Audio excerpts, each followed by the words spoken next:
तो देखिए algebra first जो पहली यूनिट चल रही है उसमें हमारा एक चैप्टर नंबर 4 है सारणिक, और इसको इंग्लिश में डिटर्मिनेंट्स कहते हैं। और एक नया कंसेप्ट है ये, जो बच्चे 11th-12th करके आए हैं वो जानते हैं इसके बारे में, वही है, कुछ भी अलग नहीं है उससे।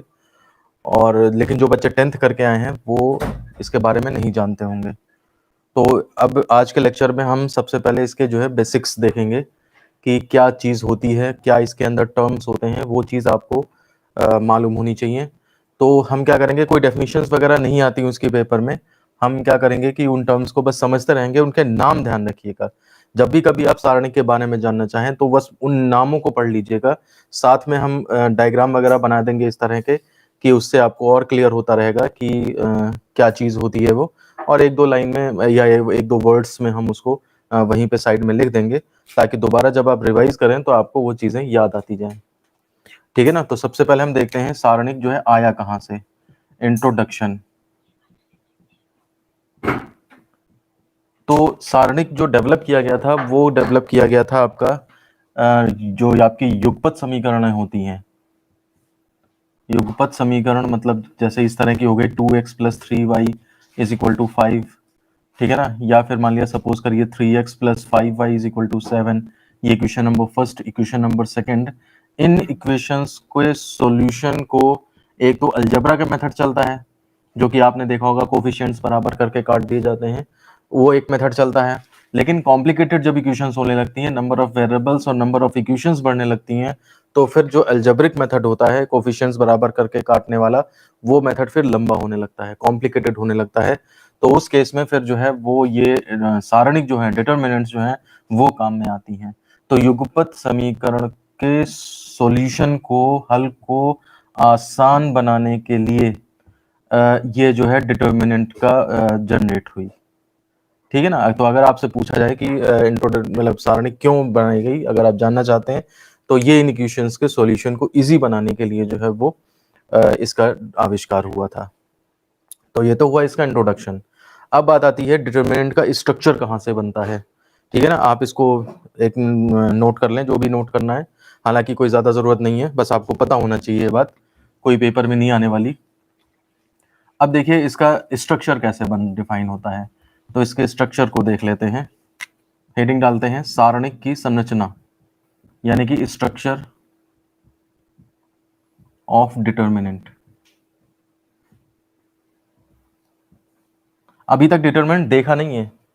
डिटर्मिनेंट कोई एक ऐसी चीज है जो डेवलप करी गई आपको हेल्प करने के लिए, ताकि इक्वेशंस आसान हो जाएं। ठीक है ना। अब आसान कैसे होंगी वो तो बात की बात है, पहले हम देखें कि सारणिक जिसका डिस्कवरी करी गई इस काम के लिए, वो होती क्या चीज है। तो वो देखने के लिए थोड़ा सा हम दो इक्वेशंस लेंगे, जनरल इक्वेशन लेते हैं।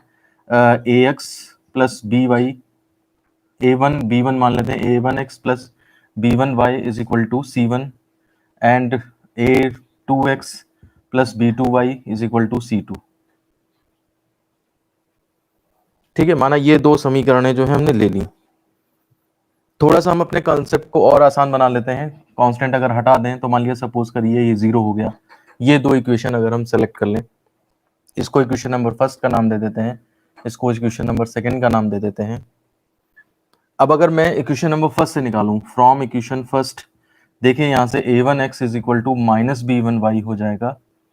और यहां से अगर हम x/y निकालें, ठीक है ना, तो या y/x निकालें, तो y/x = माइनस का b1/a1 हो जाएगा। माइनस को थोड़ा सा इधर रख लें, तो आप देखिए -y/x = y/x a1/b1, sorry a1/b1 हो जाएगा। तो माइनस इधर ले लें तो ये a1/b1, ये इक्वेशन नंबर फर्स्ट आ गई आपकी। ऐसे ही मैं इक्वेशन नंबर सेकंड ले लूं, फ्रॉम सेकंड। यहां से भी अगर मैं यही चीज करने लगूं कि a2x = -b2y, और यहां से आप y/x निकालें, तो ये होगा जाकर के आपका a2/b2 with minus sign, minus को इधर ले लें तो -y/x = a2/b2। ये इक्वेशन नंबर सेकंड, थर्ड, और ये इक्वेशन नंबर 4 आ गई। कहने का मतलब है मेरे पास दो इक्वेशन दी थी, और उन दोनों इक्वेशंस से मैंने जो है वो ये पहली इक्वेशन से सॉल्व करके माइनस वाई बाई एक्स निकाला है, और फिर दूसरी इक्वेशन को सॉल्व करके मैंने माइनस वाई अपॉन एक्स निकाला है। यहाँ से भी माइनस वाई बाई एक्स आ रहा है, यहाँ से भी माइनस वाई बाई एक्स आ रहा है।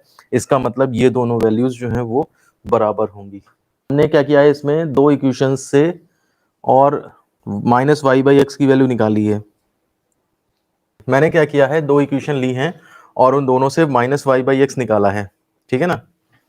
अब देखिए फ्रॉम थर्ड एंड फोर अगर हम देखें, from equation third and four, तो देखिए ये वैल्यूज अगर लेफ्ट साइड बराबर है तो राइट साइड भी तो बराबर होगा, यानी कि a1 by B one is equal to a2 by b2 होगा। इसका मतलब ये हुआ कि मैं इसको a1 b2 minus a2 b1 is equal to cross multiply करके और लेफ्ट में ले लूं। चलिए पहले मैं इसको इक्वल टू में रखता हूं और फिर उसके बाद मैं इसे लेफ्ट में ले लेता हूं। a1 b2 minus a2 b1 is equal to 0, ये चीज आई मेरे पास। इसको थोड़ी देर के लिए इक्वेशन नंबर 6 कर देते हैं। अब इस इक्वेशन का जो ये लेफ्ट साइड है, इसको देखिए हम सारणिक के रूप में व्यक्त कर सकते हैं। इक्वेशन नंबर 6 के लेफ्ट हैंड साइड को निम्न प्रकार भी लिख सकते हैं। एक नया टाइप सोचा जा रहा है। क्या टाइप सोचा जा रहा है? टाइप ये सोचा जा रहा है कि हमें दो इस तरह से बार बनाएंगे और उस बार में क्या करेंगे, हम a1 यहां रख देंगे, ठीक है ना, a2 यहां रख देंगे, b1 यहां रख देंगे, b2 यहां रख देंगे। तो देखिए a1 b2, ये देखिए इसकी मल्टीप्लाई डायगोनल में, विकर्ण में, है ना, और a2 b1 इसकी मल्टीप्लाई और दोनों का माइनस करेंगे।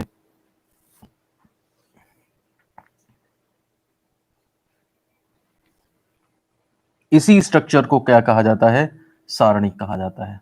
इसके एलएचएस को हमने इस प्रकार भी लिख सकते हैं, इसे ही सारणिक कहते हैं।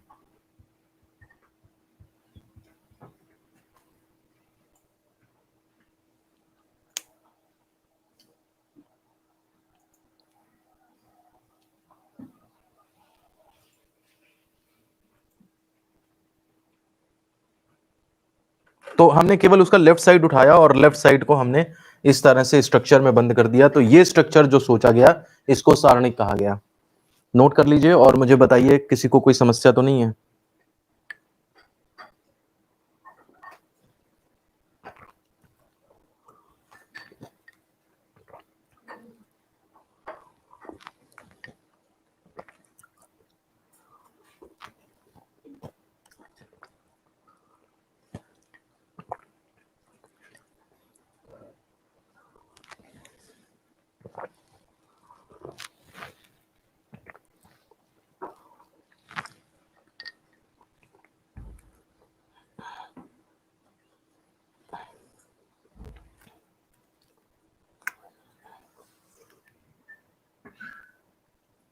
इस बीच कौन कौन आ गया है? तैयबा, दोबारा बता दीजिए। अच्छा, मैंने दोबारा बता दिया है, वैसे फिर भी कोई दिक्कत है बताओ।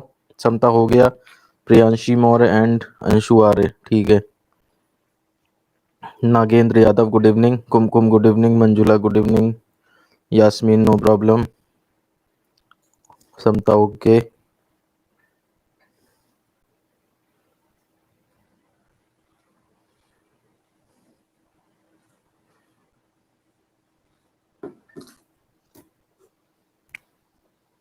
तो देखिए इसका मतलब, इस चीज को अगर मैंने ये लिखा है तो इसका मतलब इसकी वैल्यू ये होगी जा करके, ठीक है ना। तो अब आ जाइए कुछ परिभाषाएं।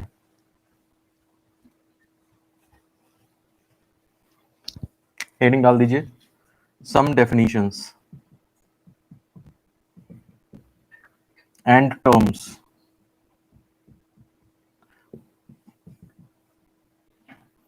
कुछ परिभाषाएं तथा पद, मतलब नए टर्म्स कुछ डिफाइन कर रहे हैं हम। तो मैं इस लाइन को जरा लिख देता हूं यहाँ पे, a1 a2 b1 b2 ये हमारा डिटरमिनेंट है, और ये लिखा किसे गया है? a1 b2 minus a2 b1, ठीक है ना, ये इसको लिखा गया है।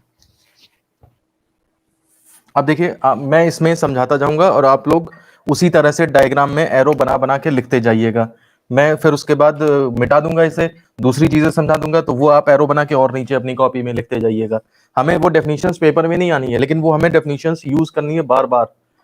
तो इसलिए आप लोग जो है वो जो मैं समझाऊं, जो बोलूं, मैं लिखता जाऊं, वो जब एक बार आप लोग लिख लेंगे तो उसके बाद फिर मैं वो मिटा दूंगा नीचे वाला हिस्सा, और फिर उसका दूसरी बातें बता दूंगा, फिर वो भी लिख लीजिएगा आप, और नीचे एरो एरो बना दीजिएगा। पहले लिख लिया, फिर नीचे और एरो बना दिया, फिर और बना दिया, फिर और बना दिया। ऐसे करके आप उसके बारे में ये चीजें लिखते रहिए, ठीक है ना। ये चीज जो है आपकी, ये पूरा स्ट्रक्चर, ये कहलाता है आपका सारणिक। सारणी मतलब टेबल जैसे होती है, टेबुलर फॉर्मेट में लिख दिया है, यानी कि इंग्लिश में इसे डिटरमिनेंट कहा हमने, ठीक है ना। और राइट साइड में जो ये वैल्यू एक्सप्रेशन वाइज लिखी है, ये कहलाता है सारणिक का मान। मतलब अगर कोई हमसे पूछे इसकी वैल्यू कितनी आएगी सॉल्व करके, तो सॉल्यूशन इसका इस तरह से होता है, ये आपका कहलाता है वैल्यू ऑफ डिटरमिनेंट। डिटरमिनेंट को शॉर्ट में आगे से हम डीईटी लिखा करेंगे बस, ठीक है। तो मान लीजिएगा कि हाँ, डिटरमिनेंट के बारे में ही बात करी जा रही है। तो पहले आप ये दो चीजें समझिए और लिख लीजिए कि लेफ्ट साइड में जो स्ट्रक्चर बना है ये डिटरमिनेंट है, और राइट साइड में जो हमने a1 b1 और माइनस a2 b1 कहा है, a1 b2 minus a2 b1, ये आपके डिटरमिनेंट की वैल्यू है। दूसरी बात समझिए अब, इस डिटरमिनेंट के अंदर, अब हम डिटरमिनेंट जान गए, ये होती है डिटरमिनेंट, ठीक है।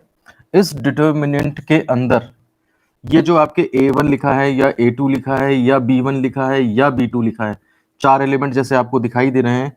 अभी हम डिटेल मतलब थर्ड ऑर्डर की भी पढ़ेंगे डिटरमिनेंट, तो 3 या 9 एलिमेंट हो जाएंगे। मतलब इस स्ट्रक्चर के अंदर जो इंडिविजुअल आइटम्स लिखे हुए हैं, ये सारे कहलाते हैं सारणिक के अवयव। सारणिक के अवयव यानी कि अवयव को कहते हैं एलिमेंट्स। तो एलिमेंट्स ऑफ डिटरमिनेंट ये कहलाएंगे। ये आप एरो बना के कहीं नीचे ले जाके साइड में लिख लीजिए कि अगर आपसे पूछा जाए इस सारणिक में कितने अवयव हैं, तो आप काउंट करके 1 2 3 4 बता देंगे, ठीक है ना। अवयव कौन कौन से हैं, तो ये इस तरह के 4 अवयव हैं।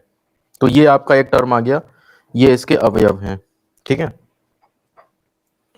इसके बाद अगर मान लिया सपोज करिए आपने ये उठा लिया ये चीज,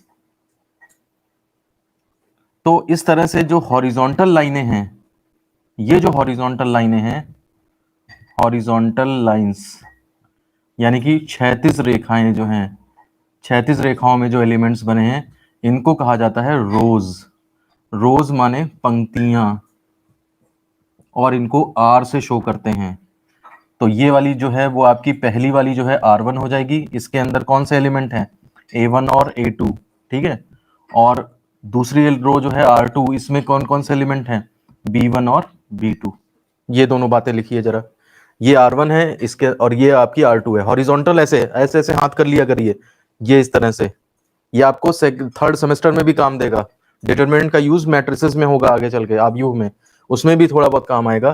तो ये आपका जो है वो हॉरिजॉन्टल लाइंस जो होती हैं, वो आपकी पंक्तियां कहलाती हैं। इस डिटरमिनेंट में 2 पंक्तियां हैं इस टाइम पे, R1 और R2, उनके एलिमेंट्स इस तरह के हैं। अब बात आती है इन रोज को लिखोगे कैसे। तो देखिए, रोज को लिखने का तरीका जो है वो बिल्कुल अच्छी तरह से अगर लिखना चाहते हो तो इस तरह से लिखोगे। R1 जो आपकी रो है, डिटरमिनेंट की फॉर्म में लिखो A1 A2। R2 जो आपकी रो है वो कैसी है, B1 B2। ये स्टैंडर्ड वे है। इसके बाद हम देखते हैं कि जो वर्टिकल लाइंस हैं, ये देखिए इस तरह से जो चलेंगी, ये जो है आपकी वर्टिकल लाइंस हैं, यानी कि ऊर्ध्व रेखाएं हैं। ऊर्ध्व रेखाएं हैं, इनको कहा जाता है कॉलम्स, यानी कि स्तंभ, और इसको C से शो करते हैं। तो यहाँ पे आपका ये कॉलम तो C1 हो गया, ये आपका जो हो गया वो A1 B1 इस तरह हो गया, और ये वाला कॉलम जो है वो आपका C2 हो गया, ये आपका A2 और B2 हो गया। तो अगर हम कहें C1, तो ये आप ये दिमाग में ये दौड़ जाना चाहिए। C2 कहें तो ये दौड़ जाना चाहिए। R1 कहें तो ये दौड़ जाना चाहिए। R2 कहें तो आपके दिमाग में ये दौड़ जाना चाहिए। जहां पे आपने इसको लिखा था ना सारणिक का मान, वहीं पे लिख लीजिए इसे डेल्टा से या डी से प्रदर्शित करते हैं। लिख लीजिएगा इसे डेल्टा या डी से प्रदर्शित करते हैं। जहां पे आपने लिखा था ये सारणिक का मान होता है ना। इसके बाद आइए, आप ऐसे देखिए ये डायगोनल, ये वाला, ये जो एलिमेंट्स हैं आपके A1 और B2, ये जिस विकर्ण में हैं, ये आपका कहलाता है मुख्य विकर्ण, यानी कि इंग्लिश में बोलते हैं प्रिंसिपल डायगोनल। प्रिंसिपल डायगोनल, ये भी एक डायगोनल है, लेकिन ये दूसरा डायगोनल है, इसकी बात, ये प्रिंसिपल नहीं है। मेन डायगोनल इधर से, जो लेफ्ट से स्टार्ट हो और नीचे तक जाए राइट में, ये आपका जो है वो प्रिंसिपल डायगोनल कहलाता है। ये चाहे आप घिचपिच हो गया होगा तो अलग से एक बार बना के डिटरमिनेंट, और तब उसके बाद यहाँ पे लिख दें तो ज्यादा बेटर है। इसके बाद अगली चीज पे चलते हैं। जितने नंबर ऑफ रोज, ये लॉ होता है, रूल होता है एक का, याद रखिएगा। रूल क्या होता है, सारणिक में नंबर ऑफ रोज जो होती हैं, संख्या 2 रोज हैं तो उतने ही कॉलम्स भी होते हैं, नंबर ऑफ कॉलम्स, ठीक है ना। पंक्तियों की संख्या इज इक्वल टू स्तंभों की संख्या। जितने रोज होंगे उतने कॉलम होंगे। जैसे ये वाले में आपके 2 रोज हैं तो 2 ही कॉलम होंगे। ऐसा नहीं हो सकता कि 2 रोज हो जाए 3 कॉलम हो जाएं, या 3 रोज हो जाएं 2 कॉलम हो जाएं। सारणिक हमेशा जो है वो, आप ये कह सकते हो, स्क्वायर फॉर्मेट में होती है। जितना इधर लंबाई में होंगे टर्म, उतना ही इधर लंबाई में होंगे। इसका मतलब नंबर ऑफ रोज और कॉलम सभी बराबर होते हैं। जबकि आप थर्ड सेमेस्टर में पढ़ोगे जाके, आव्यूह वहां पे एक चैप्टर चलता है, वो भी बहुत इंपॉर्टेंट रहता है। उसमें जो ये क्या होता है कि आपके रोज और कॉलम अलग अलग भी हो सकते हैं।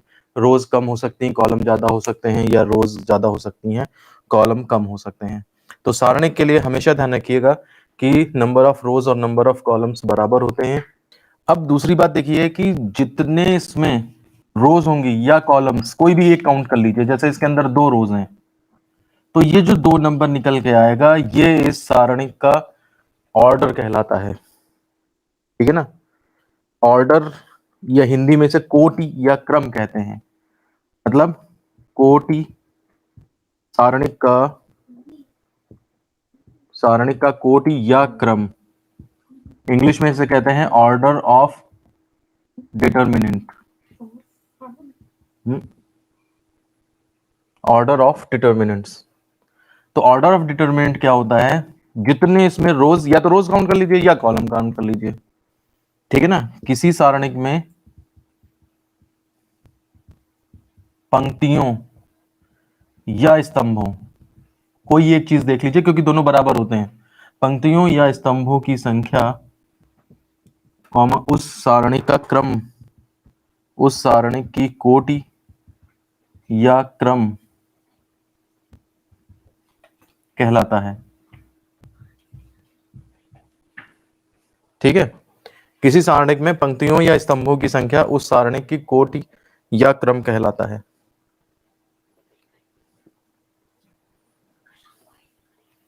अब देख लीजिए, ये वाला जो डिटरमिनेंट लिखा हुआ है, ये आपका सेकंड ऑर्डर का है, ठीक है ना। आप इसमें एग्जाम्पल में लिख लें। इसका एग्जाम्पल मैं ऊपर बनाए देता हूं। जैसे आपने ये लिख दिया 1 2 4 5, तो इसका ऑर्डर कितना है, इसका ऑर्डर 2 है।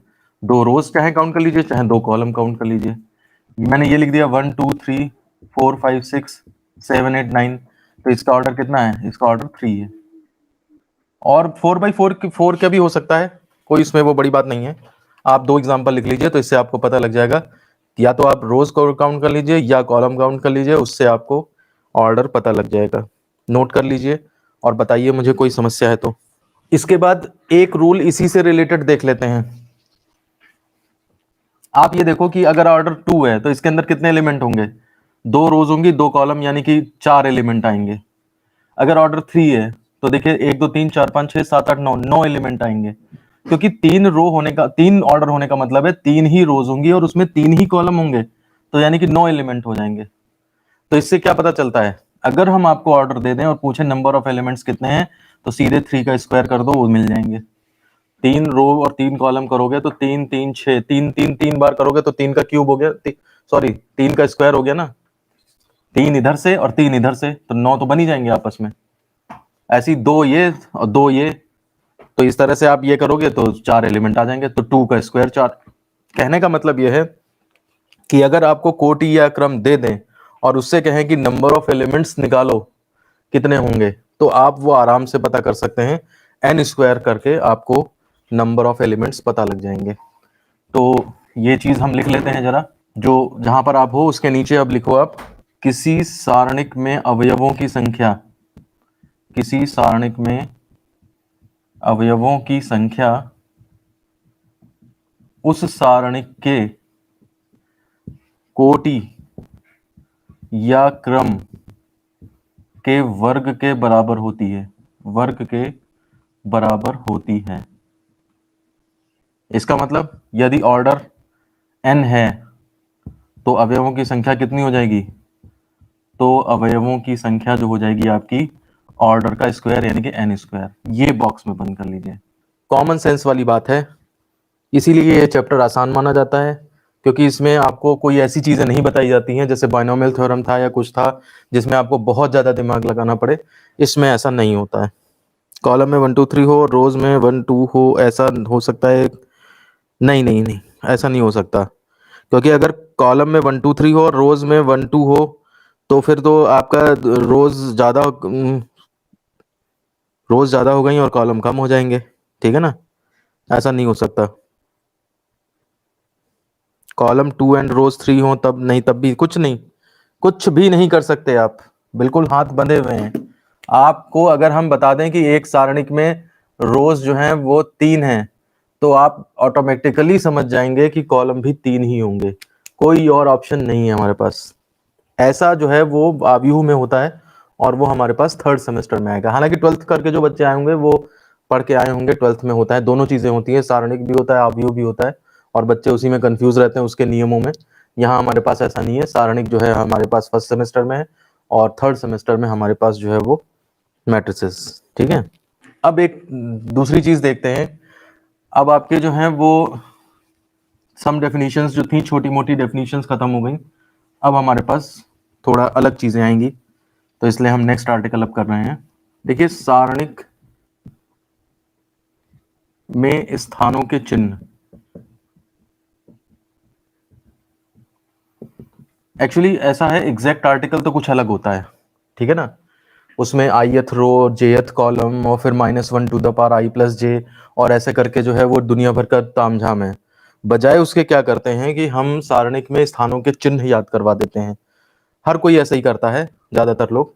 और उससे क्या होता है, आपको समझ में भी ये जल्दी आसानी से आ जाता है, और उसके बाद जो है आप जो है जहां पर इसकी जरूरत होती है आसानी से उसे अप्लाई भी कर पाते हैं, और थोड़ा शॉर्ट भी पड़ता है समझने में और करने में भी। तो इसलिए आप देखें कि सारणिक के स्थानों के चिन्ह, मान लिया सपोज करिए हमारे पास ये एक सारणिक है जो आपका 3x3 ऑर्डर का है, मतलब 3 रोज हैं और 3 कॉलम है। एक रो, एक यहाँ पे एलिमेंट होगा, एक एलिमेंट यहाँ होगा, एक एलिमेंट यहाँ, एक एलिमेंट यहाँ, एक एलिमेंट यहाँ, एक एलिमेंट यहाँ, एक एलिमेंट यहाँ, एक एलिमेंट यहाँ, एक एलिमेंट यहाँ। तो इसमें हर प्लेस पे जब उसकी जहां जरूरत हो तो उसके चिन्ह की वैल्यू होती है एक, जो टाइम आने पे जब आपको जरूरत पड़े तभी उसको अप्लाई किया जाएगा। ऐसा नहीं हर जगह लगाए बैठे हैं। जैसे मैं आपको बताता हूँ, जैसे आपने चेस खेला होगा, शतरंज खेला होगा, तो शतरंज में जो खाने होते हैं, जितने भी खाने होते हैं, मुझे एग्जैक्ट उससे नहीं मतलब है, मैं ये बताना चाहता हूँ कि इसमें जो हाथी होता है, हाथी किस तरीके से चलता है। जिनको शतरंज आता होगा वो जानते होंगे, हाथी जो है वो जैसे यहाँ बैठा है, तो या तो वो आगे बढ़ सकता है इधर सीध में, या फिर इधर जितना भी मर्जी चाहे जा सकता है, या फिर इधर जाना चाहे और या फिर इधर जा सकता है बस। अगर तिरछे में चलना चाहे तो नहीं चल सकता, तिरछे में ऊंट जाएगा, ठीक है ना? घोड़ा जो है वो ढाई चलता है, वो अलग बातें हैं।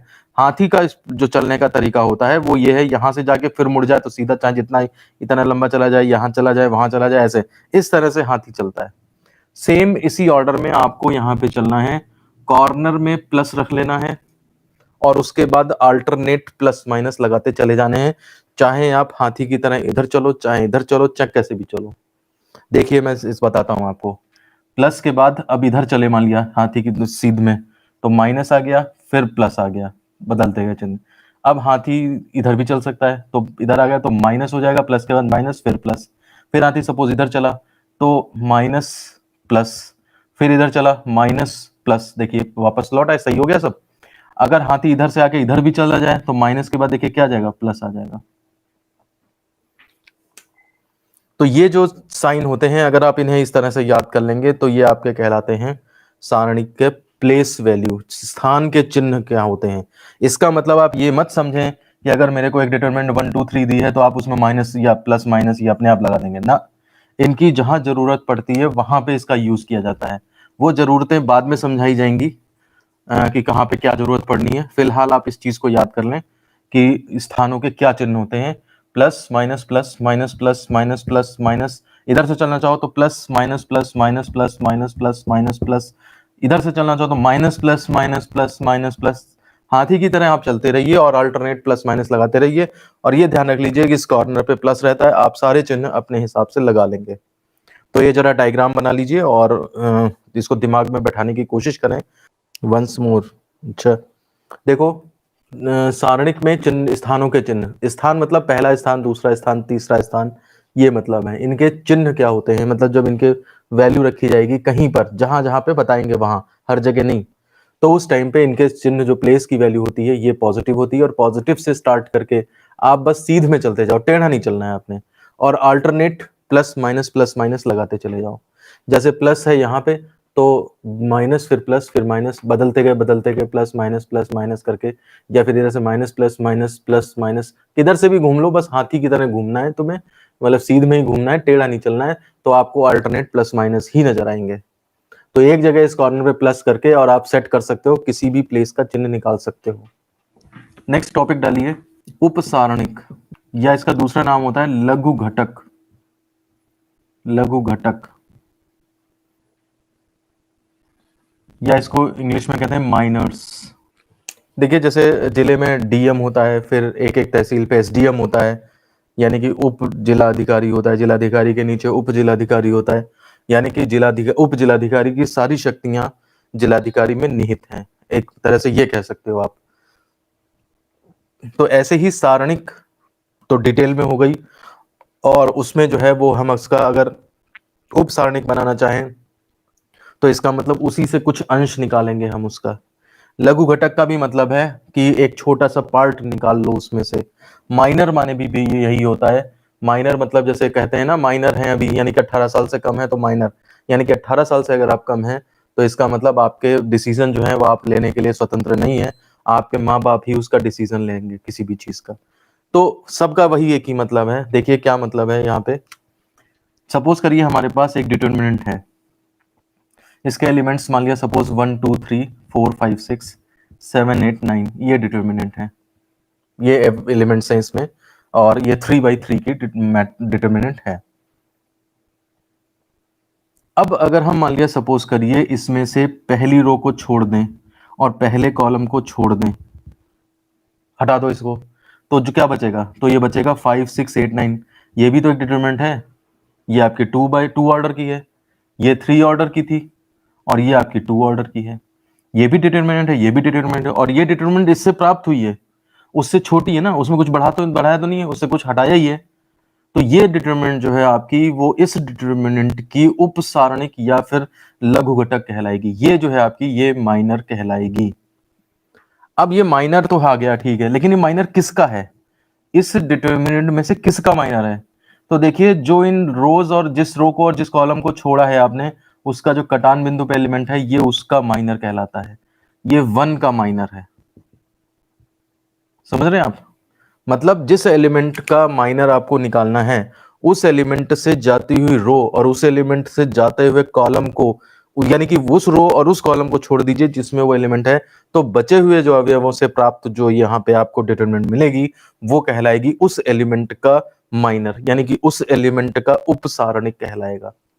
किस अवयव का आप किस अवयव का आप माइनर निकालना चाह रहे हो, तो उस अवयव से जाती हुई रो और उस अवयव से जाते हुए कॉलम को छोड़ने पर जो डिटरमिनेंट मिलेगा उसे हम माइनर कहते हैं।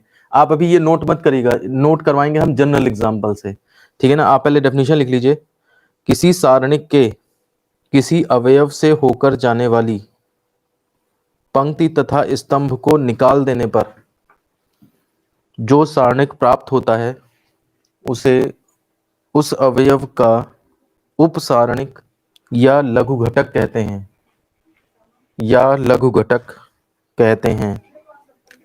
एग्जाम्पल लिख दीजिए, A1 B1 C1, A2 B2 C2, A3 B3 C3। ये डिटरमिनेंट है। इसमें अगर मैं कहूं A1 का लघु घटक चाहिए मुझे, तो A1 का लघु घटक निकालने के लिए आप क्या करोगे, A1 से जाने वाली रो और A1 से जाने वाले कॉलम को छोड़ोगे और आपके पास क्या आ जाएगा, B2 C2 B3 C3। अगर सॉल्व करना है तो B2 × C3 minus B3 × C2। आप इसको चाहें तो सॉल्व भी कर सकते हो, B2 C3 minus B3 C2। ये हमने अभी ऊपर देखा था, हालांकि हम दोबारा से भी बाद में देखेंगे इसे कि कैसे सॉल्व करते हैं। अगर मुझसे कहा जाए B2 का निकालो तथा B2 का लघु घटक माइनर, B2 का माइनर निकालने के लिए आप क्या करोगे, देखिए B2 से जाने वाली रो और B2 से जाने वाला कॉलम छोड़ दो, A1 C1 A3 C3, A1 C1 A3 C3। अगर आपको सॉल्व करना है इसे तो मल्टीप्लाई कर दो, A1 C3 minus A3 C1। ये सारणिक का मान निकल आएगा। सॉल्व करके 2 4 6 जो भी निकलेगा वो आपका लघु घटक हो जाएगा। मुझे बताइए अगर मैं B3 का निकालूं तो क्या आएगा, तथा B3 का लघु घटक इज इक्वल टू, मैं इसको यहां लिख रहा हूं क्योंकि वो वहां दिखाई नहीं देगा आपको। बताइए मुझे क्या आएगा, पहली रो के एलिमेंट बताइए मुझे, कमेंट बॉक्स में लिखिए पहली रो के एलिमेंट क्या होंगे। सर B2 वाला फिर से बताइए। B2 देखिए, B2 का निकालना है ना आपने, तो आपने ये रो छोड़ी, B2 वाली रो और B2 वाला कॉलम, जिस रो में B2 आता है वो रो छोड़ दो। रो तो यही होती है ना 3, इसमें से भी B2 वाली छोड़ दो और B2 वाला ही कॉलम छोड़ दो। ये 3 कॉलम है, B2 किस में है, इसमें, तो ये वाला कॉलम छोड़ दो। तो ये वाले जब छोड़ दिए तो आपने ये 2 और ये 2 बचे, A1 C1 A3 C3 वो लिख दिए मैंने। मुझे बताइए कि B3 का जब मैं लघु घटक लिखूंगा तो पहली रो में क्या एलिमेंट आएंगे, पहले मुझे वो बताइए, फिर दूसरी रो में। तो पहले रो के एलिमेंट बताइए क्या क्या आएंगे। अगर मैं B3 का लघु घटक लिखना चाहता हूं तो किसी का जवाब नहीं आ रहा अभी। A1 C1 बिल्कुल सही बात है। देखिए B3 को जब छोड़ेंगे हम तो इसकी रो और इसका कॉलम छोड़ देंगे तो A1 C1 आ जाएगा। अब बताइए मुझे दूसरी रो में क्या आएगा, इसमें इसमें यहाँ पे क्या आएगा।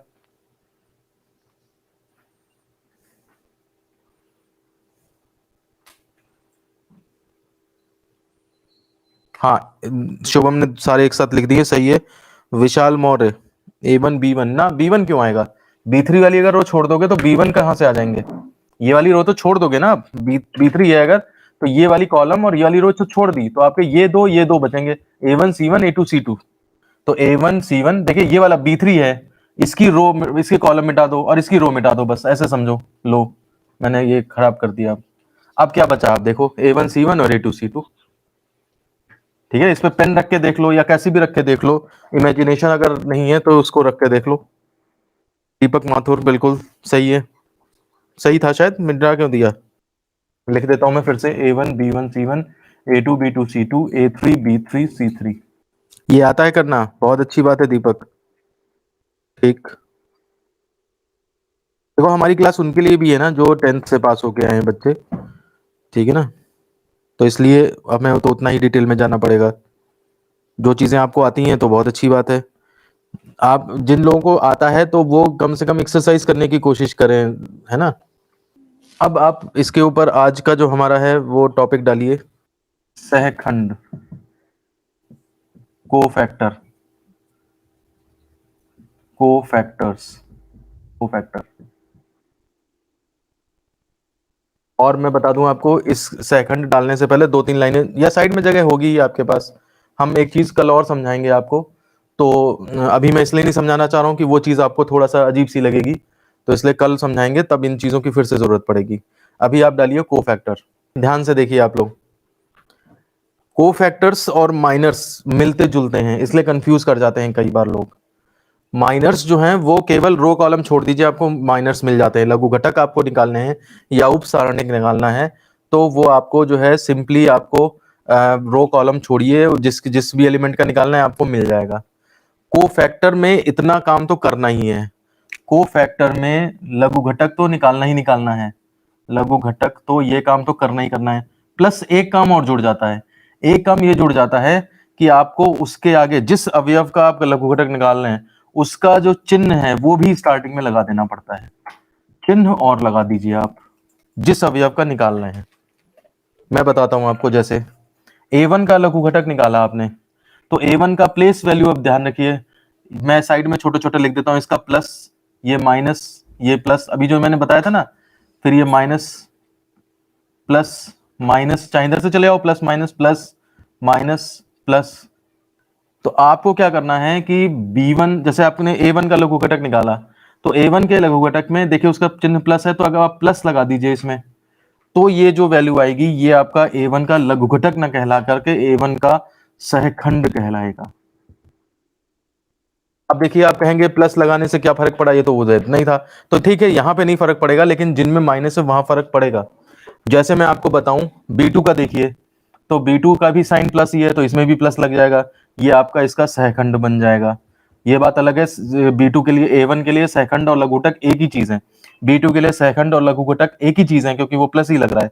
लेकिन b3 का देखिए प्लस माइनस, b3 में जब ये आप लिखोगे यहाँ पे इसका सहखंड लिखोगे, तो सहखंड के लिए आपको यहाँ पे माइनस चिन्ह लगाना पड़ेगा।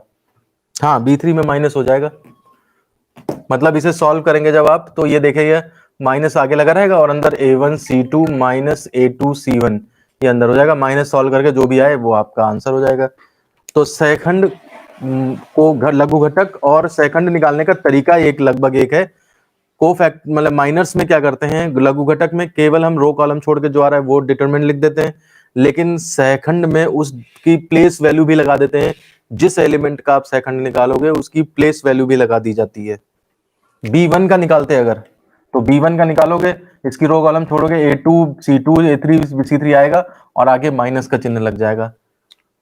तो चिन्ह के साथ लिख दें, साइन के साथ अगर लिख दें तो वो कोफैक्टर हो जाता है, और अगर आप विदाउट साइन लिखो तो फिर वो आपका लघु घटक कहलाता है। थोड़ा सा फर्क है बस, इसीलिए मैंने कुछ मिटाया नहीं है, उसी में आपको समझाने की कोशिश करी है ताकि आप फर्क ढंग से समझ लें। आज मैं इसे पढ़ाता और कल आज मैं लघु घटक पढ़ाता और कल मैं कोफैक्टर पढ़ाता, तो फिर आप कंफ्यूज होते रहते। अभी आपके सामने दोनों चीजें सामने हैं, आपको फर्क आसानी से पता लग जाएगा। आप लिख लीजिए जरा, किसी सारणी के किसी अवयव का सहखंड, किसी सारणी के किसी अवयव का सहखंड, कॉमा उस अवयव के उपसारणिक में, ये तो उपसारणिक ही दिख रहा है ना आगे, उस अवयव के उपसारणिक में उचित चिन्ह लगाने पर प्राप्त होता है, उचित चिन्ह लगाने पर प्राप्त होता है। और फिर आप ये एग्जांपल लिख लीजिए, एग्जाम्पल ये लिखिए, प्लेस वैल्यू चाहे तो लिख लीजिए, अभी एग्जाम में नहीं लिखनी होती है, इनको लिख के मत दिखाइए, एग्जीक्यूट करते टाइम प्लस माइनस अपने आप उसी हिसाब से लग जाएंगे। इसको लिखने के बाद आप तीनों लिखिए और प्लस भी लगाना चाहिए। कई बार लोग सोचते हैं प्लस क्या लिखना, लेकिन आप प्लस लगाइए ताकि पहली, नहीं तो इसमें नहीं लगाया, पता लगा जहां माइनस की जरूरत पड़ी वहां भूल के लगाना। तो जैसे ही कोफैक्टर कहा जाए सहखंड, आपके कान खड़े हो जाने चाहिए कि भैया इसमें तो हर चीज में प्लस माइनस का ध्यान रखना है, जहां प्लस है वहां जानबूझ के प्लस लगाइए ताकि जहां माइनस लगना है वहां पे भूले ना। पता लगा शुरुआत में नहीं लगाया और फिर बाद में भूल ही के लगाना, किसी में भी नहीं लगा पाए, फिर गड़बड़ हो जाता है सब। कोई बात नहीं, a1 का निकाला, b2 का निकाला, अच्छा हाँ डायगोनल में चलना चाहिए तो चल सकते थे, लेकिन ऐसा कोई हार्ड एंड फास्ट नहीं है कि इसके बाद वही निकालना है, वो मर्जी थी, मैंने इसलिए ले लिया ना, दो प्लस वाले थे तो एक माइनस वाला दिखा दिया, इसलिए लिया है। चलिए तो फिर आज के लिए हम इतना ही रखते हैं, ठीक है, बाकी फिर हम कल देखेंगे। इस वीडियो को फिर खत्म करते हैं, धन्यवाद।